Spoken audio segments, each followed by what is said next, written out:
নদীমাতৃক দেশ বাংলাদেশ। প্রাচীনকাল থেকে এই দেশের বসতি, সংস্কৃতি ও জীবিকা গড়ে উঠেছে নদীকে ঘিরে। নদী শুধু ভৌগোলিক বৈশিষ্ট্য নয়, বরং বাঙালির সংস্কৃতির অন্তর্গত এক প্রাণশক্তি।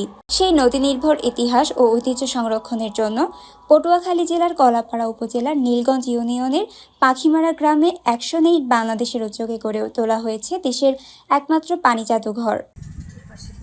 2014 সালের 29 ডিসেম্বর প্রতিষ্ঠিত এই জাদুঘরে কাচের স্বচ্ছ জারে সংরক্ষিত আছে বাংলাদেশের 87টি নদীর পানি। প্রতিটি জারের সঙ্গে রয়েছে নদীর ইতিহাস, ভৌগোলিক বৈশিষ্ট্য আর স্থানীয় মানুষের জীবন সংস্কৃতির নানা তথ্য। শুধু পানিই নয়, এই জাদুঘর যেন নদী সংস্কৃতির এক দলিল ঘর।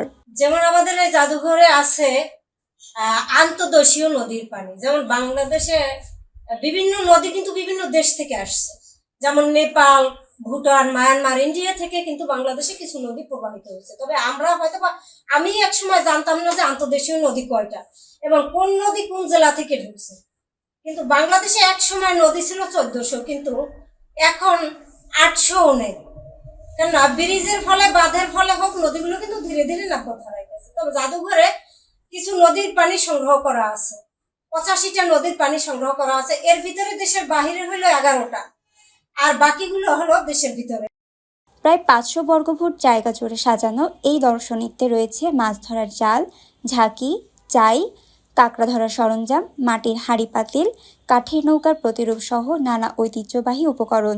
দেয়াল জুড়ে টাঙানো ছবি ও আলোকচিত্রে ফুটে উঠেছে নদী, মাছ, জেলে ও কুমোরদের জীবন আর উপকূলীয় মানুষদের সংগ্রাম।